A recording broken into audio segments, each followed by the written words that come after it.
Gálatas capítulo 3, do verso 23 ao 29. Eu queria falar sobre as funções da lei e os privilégios da graça. Nos diz assim a palavra do Senhor: Mas antes que viesse a fé, estávamos sob a tutela da lei e nela encerrados para essa fé, que de futuro haveria de revelar-se, de maneira que a lei nos serviu de aio para nos conduzir a Cristo, a fim de que fôssemos justificados por fé. Mas tendo vindo a fé, já não permanecemos subordinados ao aio, pois todos vós sois filhos de Deus, mediante a fé em Cristo Jesus. Porque todos quantos fostes batizados em Cristo, de Cristo vos revestistes. Dessarte não pode haver judeu, nem grego, nem escravo, nem liberto, nem homem, nem mulher, porque todos vós sois um em Cristo Jesus.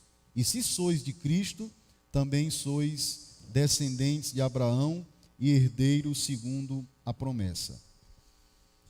Bendito Deus, nós estamos aqui nessa noite confiados no Teu Filho. Não é na nossa sinceridade, não é em coisa alguma que nos faça acreditar que temos algum direito de adentrar a Tua presença. Pois de fato, o que seria a nossa sinceridade? De fato, isso é importante no culto, mas o que seria a nossa sinceridade diante de um Deus que é santo, santo e santo? Nós estamos aqui apoiados e confiados em Jesus, o nosso bendito Salvador. Então nós te pedimos que nessa noite nos ajude, nos assista em nossas fraquezas, a fim de que possamos expor a Tua palavra com santo tremor, com temor e, acima de tudo, desejosos de ouvir a Tua doce e forte voz através da Tua palavra. Que a nossa mente seja iluminada, que o nosso coração seja aquecido pela Tua palavra. Que nessa noite Tu possas edificar, consolar e exortar a Tua igreja. E Jesus, o nosso Salvador, seja glorificado. É a nossa oração por Cristo, nosso Salvador. Amém. Os capítulos 13 e 14 de Atos nos informam que Paulo e Barnabé evangelizaram a região sul da província da Galácia. E indo inicialmente às sinagogas, onde eles pregavam aos judeus e também aos gentios tementes a Deus. Porém, os judeus fizeram uma oposição aos pregadores e voltaram-se para os gentios, onde conseguiram muitos adeptos. Entretanto, após Paulo e Barnabé saírem de cena, chegou naquela região alguns judaizantes, eles aparecem com frequência aqui nessa carta, ensinando uma salvação mediante a observância da lei, e infelizmente muitos da igreja ali da Galácia absorveram esse ensino falso, herético, e sendo sabedor disso, o apóstolo Paulo ele fica indignado. E sobretudo o capítulo 1, verso 8, ele diz: ainda que nós, ou mesmo um anjo vindo do céu, vos pregue o evangelho que vá além do que vos temos anunciado, que seja anátema. Lutero comenta esse texto aqui e diz que aqui Paulo está cuspindo fogo, ele está indignado, porque ele tinha estado com esses irmãos, ele tinha ensinado, ele tinha mostrado o caminho da verdade, da palavra, da realidade da graça. E de repente, pouco tempo depois, esses irmãos estavam absorvendo esse conteúdo herético ensinado pelos judaizantes.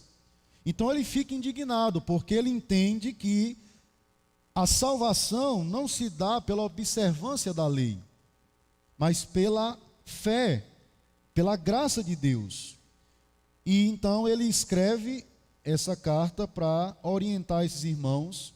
E aqui a gente tem um dilema entre lei e graça, vivido ali pelos Gálatas, e no texto em apreciação, o apóstolo busca dirimir as dúvidas desses irmãos, descrevendo que éramos sob a lei e o que somos sob a graça em Cristo. E é isso que eu queria então falar com vocês, primeiramente vendo as funções da lei. No verso 23, a primeira função da lei é aprisionar. No original, o verbo encerrar traz a ideia como significado impedir ou engaiolar. Assim, esta palavra enfatiza que a lei e os mandamentos cerimoniais, então sempre que falar de lei aqui, eu não estou falando da lei moral, também não estou falando do mandato cultural, estou falando da lei cerimonial. Então, os mandamentos cerimoniais nos mantinham em prisão, confinados, para que não pudéssemos escapar. A tradução da Bíblia na linguagem de hoje é a seguinte: a lei nos guardou como prisioneiros. Então Paulo, sabedor dessa realidade de irmãos que queriam viver sob a observância da lei, desta lei em especial, ele começa a mostrar a realidade daquilo que essa lei produzia na vida deles, até porque isso aqui era apenas uma sombra daquilo que viria posteriormente em Cristo. Todo aquele rito apontava para o nosso Messias, para o nosso Redentor. Uma vez que ele veio, isso aqui perdeu sentido. Então ele começa esse ensino mostrando exatamente isso, que a lei, essa lei aqui, aprisionava. Segunda coisa, verso de número 24, a parte A. Segunda função da lei é castigar. A lei nos serviu de aio.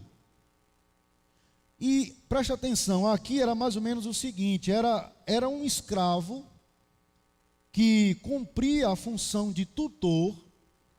Ele tinha essa obrigação de conduzir a criança ou um jovem à escola e supervisionar a sua conduta.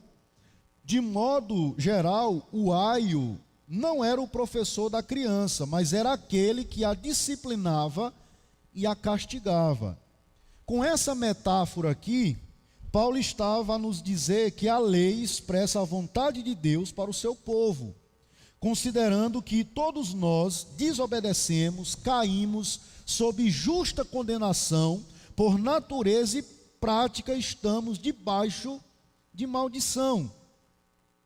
Verso de número 10 do capítulo 3, Paulo diz: todos quantos, pois, são das obras da lei, estão debaixo de maldição, porque está escrito: maldito todo aquele que não permanece em todas as coisas escritas no livro da lei para praticá-las. Como um carcereiro, ele nos lançou na prisão, ou melhor dizendo, ela nos lançou na prisão, como um aio, ela nos repreende e castiga pelas nossas más ações. Então observe o raciocínio de Paulo. Primeiro ele diz que a primeira função da lei era castigar, depois ele diz, aprisionar, segunda, castigar, e agora, em terceiro lugar, verso 24, a parte B, ele diz que a função da lei é conduzir.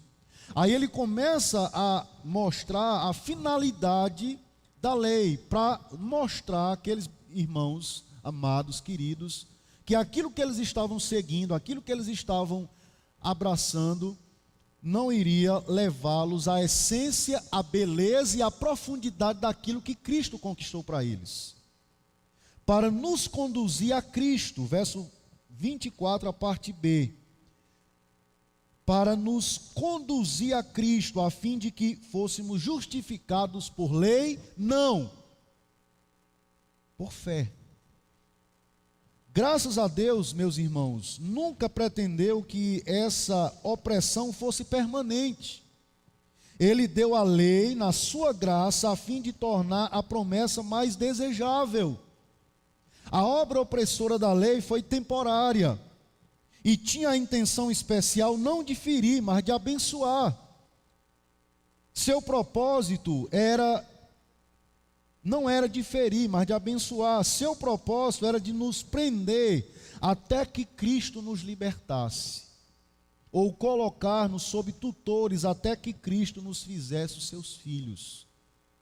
Lembra lá do aio, aquele tutor que castigava? Era exatamente isso. Seu propósito era nos prender a Cristo, colocar-nos sob tutores, até que Ele, o Senhor Jesus, nos fizesse como filhos. A lei então nos conduziu a Cristo, pois apenas Ele pode nos libertar da prisão em que a maldição da lei nos colocou, pois Ele foi feito maldição em nosso lugar.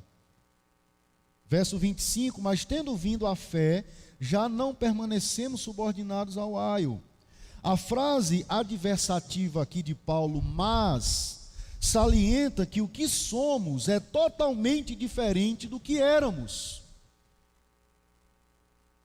Não estamos mais debaixo da lei, estamos agora em Cristo, e isso é maravilhoso. Unidos a Ele pela fé, e fomos por isso aceitos por Deus, não por méritos, não por fé, não por boas obras, não por justiça pessoal, nada disso. É tudo por causa dEle, é tudo mérito dEle, é tudo bondade dEle, é tudo graça dEle. E essa é a beleza, meus queridos irmãos, da fé cristã. É que a gente olha para nós mesmos e a gente percebe, por que eu? E humildade é a gente reconhecer-se como de fato nós somos. Humildade é nós olharmos para nós mesmos e não darmos um crédito além daquilo que nós, na realidade, sabemos que não temos. Por que eu? Por que que ele chamou você? Por que que ele chamou a mim? Ele poderia ter chamado qualquer outra pessoa, afinal de contas, ele chama quem ele quer. E aí a gente começa a pensar que nós, e Paulo diz isso em outra carta, nós somos o que somos pela graça de Deus. A nossa situação antes dele era deplorável, era feia. E nós não tínhamos condições alguma de promover esse conserto. Jamais. Jamais. Nem nós, nem ninguém, exceto o nosso Salvador. Então eu falei para os meus irmãos aqui sobre 3 funções da lei: aprisionar, castigar e conduzir. E aí, Paulo então mostra-nos agora os privilégios da graça. E a primeira coisa que Paulo diz no verso 26 é que nós somos filhos de Deus. Louvado seja Deus por isso. Verso 26 diz: pois todos vós sois filhos de Deus mediante a fé em Cristo Jesus. Esta filiação de Deus, meus irmãos, o texto diz, é em Cristo. Isso aqui faz toda a diferença. Em Cristo. A doutrina de Deus como um Pai universal não foi ensinada por Cristo nem pelos seus apóstolos. Deus é o Criador universal, dando existência a todas as coisas. Ele é o Rei universal, governando e mantendo tudo o que fez. Mas Ele é o Pai apenas do nosso Senhor Jesus Cristo e daqueles a quem Ele adota em sua família através de Cristo. Mas a todos quantos o receberam, deu-lhes o poder de serem feitos filhos de Deus, a saber, aqueles que creem no seu nome. Isso aqui, meus irmãos, deve nos levar a uma profunda gratidão. Porque o que o texto está dizendo aqui é que Deus nos fez os seus filhos. E jamais isso poderia acontecer por outro caminho. Até porque não existe outro caminho, não existe um atalho, não existe outra possibilidade. Ele é o caminho. E ser filho de Deus, nas palavras do nosso irmão João, na sua primeira carta, é algo muito interessante. Porque ele diz assim, no capítulo 3 da primeira carta, ele diz: vede que grande amor nos tem concedido o Pai, a ponto de sermos chamados filhos de Deus. E de fato somos filhos de Deus. Por essa razão o mundo não nos conhece, porquanto não conheceu a Ele mesmo.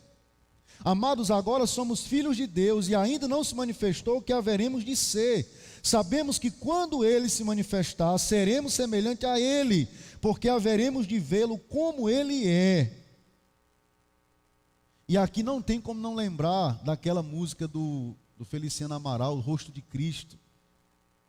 Você já parou para pensar no glorioso dia que você vai contemplar face a face aquele que faz, que fez, que faz e que fará tudo por nós, numa demonstração objetiva de amor e graça, e não estando obrigado em fazer isso, Ele faz porque é bom, misericordioso, e nós somos o que somos por causa de tudo isso que Ele faz por nós, da sua obra. Você já parou para pensar no dia que nós contemplarmos a sua face? Pensa comigo, nasce alguém na nossa família, um bebê lá, aquela coisa mais linda, e a gente fica ansioso para ver. A foto não traduz a realidade daquela emoção. A gente fica, como será que deve ser e tal? E a gente cria essa expectativa, e isso é saudável, isso é legal. Mas um dia nós veremos face a face o Rei dos Reis, o Senhor dos Senhores, aquele que está à destra de Deus, que está intercedendo por nós, que nos livra, que nos dá novas oportunidades, que nos dá a possibilidade de estar vivo hoje, respirando, cultuando, celebrando o seu nome, enfim, aquele que, se não fosse a sua presença em nós, o que seria das nossas vidas? Segundo privilégio, meus irmãos, da graça, está no verso 28. De Sarte não pode haver judeu, nem grego, nem escravo, nem liberto, nem homem, nem mulher, porque todos vós sois um em Cristo Jesus. Segundo privilégio é que somos todos um. E aqui Paulo nos ensina 3 coisas. Primeiro, porque não há distinção de raça. O verso 28 vai nos ensinar isso. Não pode haver nem judeu nem grego. Quando Cristo veio, cumpriu-se a promessa divina de que a semente de Abraão, de que da semente de Abraão todas as famílias da terra seriam abençoadas. Isso inclui todas as nações, de todas as raças, cor e línguas. Não há distinção de raça. E isso nos aponta muitas coisas. No meio do povo de Deus não existe diferença, todos estamos nivelados. Temos a nossa história, temos a nossa individualidade, mas em Cristo, meus irmãos, ninguém é maior nem menor do que ninguém. Você deve lembrar do hino da nossa irmã Sarah Calley, quando ela traduziu sabiamente, disse que todos nós, sem exceção alguma, somos servos inúteis salvos por Jesus. Ninguém é maior, ninguém é menor, ninguém é melhor ou inferior ou pior. Todos somos servos de Deus. Não há distinção de raça. Segundo, não há distinção de categoria. O texto diz nem escravo, nem liberto. A história da humanidade mostra-nos que as circunstâncias de nascimento, riqueza, privilégio e educação dividiram os homens e as mulheres, mas na igreja de Deus essas coisas, elas não existem. Mas em Cristo, o esnobismo é coisa proibida e a diferença de classes torna-se inútil. Sem sentido, sem razão, sem sustentação. Não há distinção de categoria, não há distinção de raça. Porque Ele congregou um povo para ser chamado de seu, e esse povo é a sua igreja. Ele não foi acrescido pelo fato de ter esse povo. Nós é que somos abençoados do início ao fim. Ele não se tornou mais Deus, mais poderoso, porque Ele tem um povo espalhado sobre a face da terra, porque hoje, domingo, 14 de novembro de 2021, muitas pessoas estão... Não! O privilégio é sempre nosso. E a gente precisa entender isso. que quando a gente faz o que faz, não é um favor que a gente está fazendo a Ele, mas a nós mesmos, a nossa fé, a nossa alma, o nosso crescimento, a nossa dependência dEle. O privilégio é sempre nosso. Se não tivesse culto em lugar nenhum do planeta Terra hoje, Ele continuaria sendo o mesmo Deus, majestoso, sublime, sábio, poderoso, digno, o grande eu sou. Mas o fato de você ter vindo hoje aqui, certamente você vai voltar para casa diferente. E não precisa acontecer nada extraordinariamente grande demais para você ter essa sensação. Por que você vai voltar diferente? Porque você está ouvindo a palavra dele. E a palavra dele, sempre quando é pregada, acontece muitas coisas que às vezes nós, pregadores, nem tomamos conhecimento. Sabe por quê? Eu gosto de uma frase de Spurgeon, quando ele diz assim, que as nossas palavras são como bolinhas de papel, mas as palavras de Deus é como um tiro de rifle. Imagina aí um tiro de rifle. E tenta imaginar a bolinha de papel. Vocês sabem qual é o efeito que ambos produzem. A palavra dele é poderosa para cumprir o propósito pelo qual ele já designou. Dúvidas são dissipadas, pecados são confrontados, decisões são tomadas agora com mais segurança a partir da palavra de Deus. Não precisa acontecer um milagre, o milagre é você estar aqui, convertido, regenerado, na presença daquele que faz tudo por nós. Agora, se ele quiser fazer, isso é bônus, ele faz. Mas ele não está obrigado a fazer para demonstrar quem ele é. Ele não precisa disso. Ele não precisa de autoafirmação. Porque ele é. Ele é. Então, meus irmãos, uma terceira coisa que Paulo diz é porque não há distinção de sexo. O texto diz, nem homem nem mulher. Eu preciso abrir um parêntese aqui, sei que não é a realidade de vocês, mas esse texto aqui, ele é muito mal compreendido e muito mal interpretado, sobretudo para aqueles que tentam justificar a questão da ordenação feminina.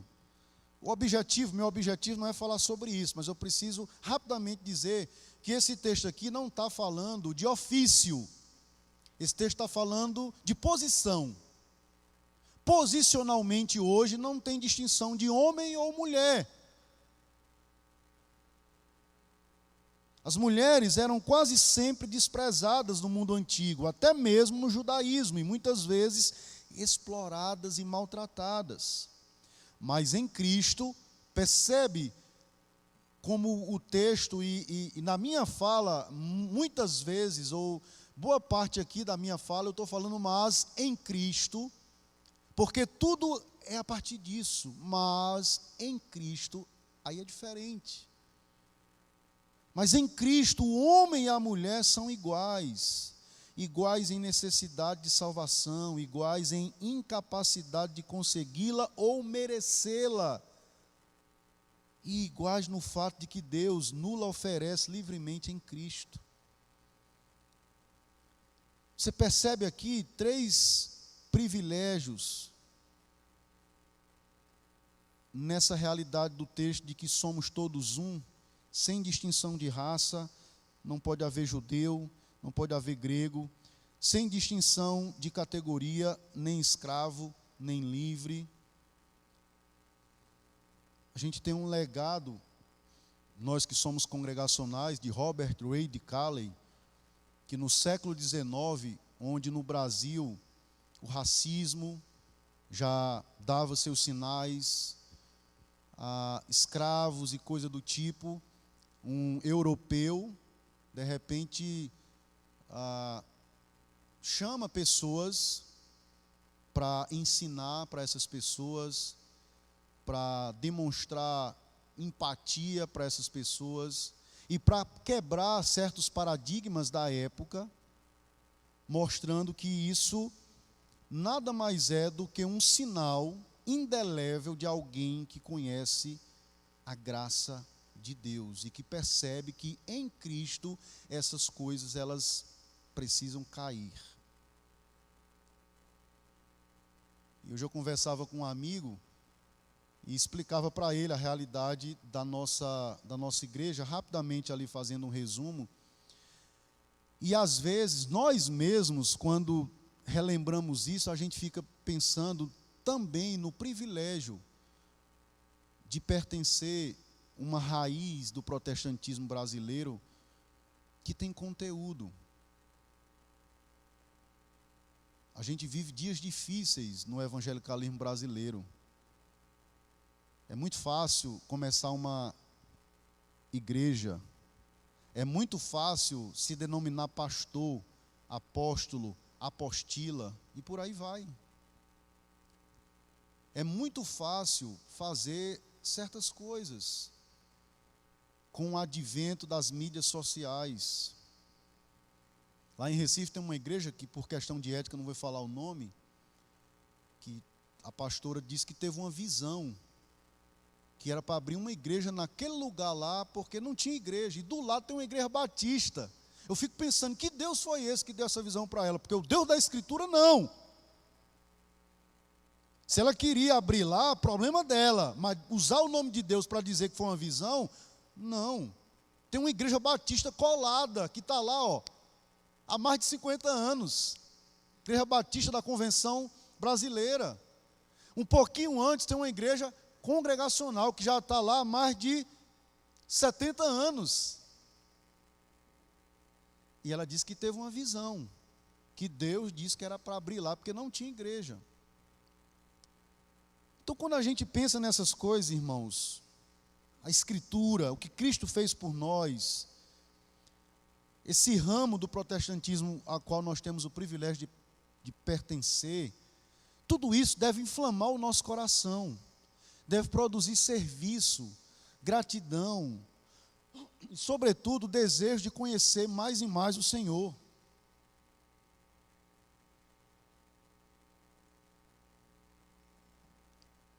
Mas em terceiro lugar, desculpa, Paulo fala de um terceiro privilégio da graça. Está no verso de número 29. E se sois de Cristo, também sois descendentes de Abraão, e herdeiros segundo a promessa. O terceiro privilégio da graça aqui, irmãos, é que somos semente de Abraão.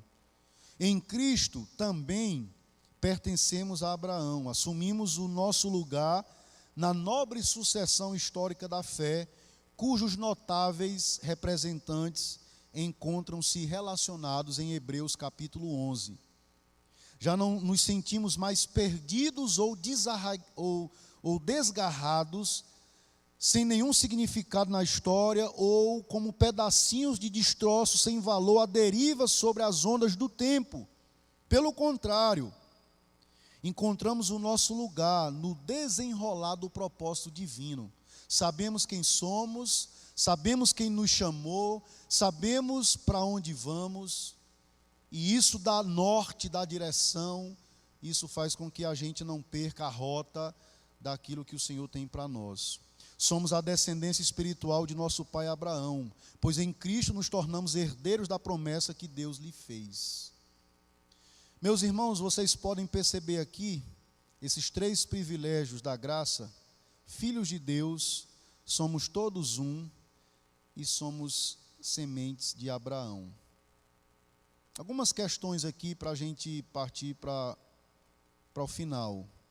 Sendo assim, eu lhe questiono nesta noite: você está debaixo da lei ou da graça? É interessante como, ainda no nosso tempo, eu não estou me referindo a esta igreja especificamente, mas a esse universo evangélico, as pessoas ainda insistem em ressuscitar algo que já foi. De maneira poética, o João Alexandre tem uma canção, É Proibido Pensar, e ele expressa isso nessa canção,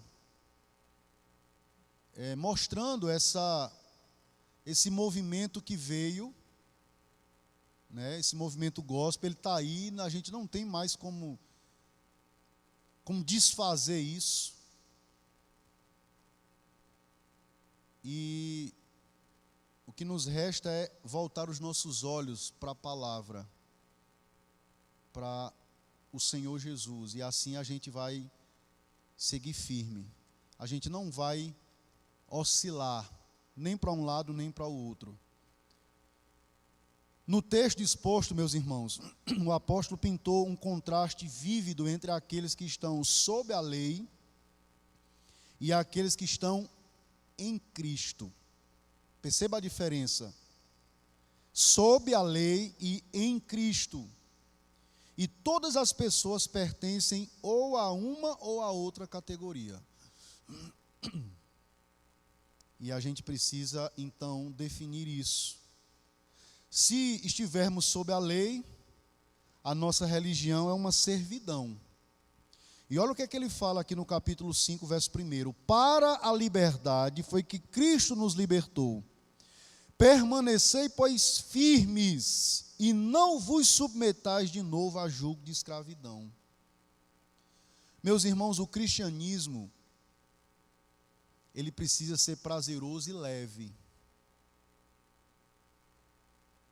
Até porque o fardo que o Senhor nos deu é leve. O fardo que carregávamos outrora era pesadíssimo. Nos oprimia, nos impedia de viver de fato. Mas aquilo que Cristo fez por nós, a graça dele em nossas vidas, produziu essa liberdade. A nossa religião se caracteriza, meus irmãos, se nós de fato estamos em Cristo, ou melhor dizendo, a nossa religião é uma servidão, não tendo conhecimento do perdão, se nós estamos sob a lei, continuamos ainda sob custódia, como prisioneiros ou filhos sob tutela. Mas, agora sim, se estamos em Cristo, somos libertos por obra, ação, poder da graça de Deus. A nossa religião se caracteriza pela promessa e não pela lei. Sabemos que estamos nos relacionando com Deus em Cristo, somos filhos, não estamos perdidos no espaço, no tempo, na eternidade. Portanto, o nosso desafio hoje, nós que estamos aqui, é encarnar essas verdades e levar para o nosso cotidiano. O que a gente vai fazer com isso? A gente não vai teorizar apenas, mas a gente vai se apropriar disso e levar isso para o nosso dia a dia. Essa vida abundante, feliz, livre, alegre. E certamente muitos outros serão contagiados, porque perceberão, não por nós mesmos, mas perceberão que algo diferente emana de nós, e é a presença do nosso Salvador.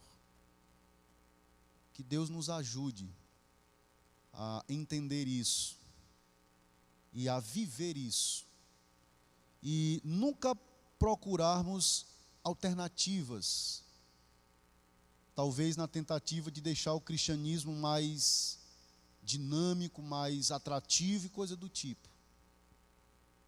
O cristianismo é simples, ele é simples, mas ele é impactante.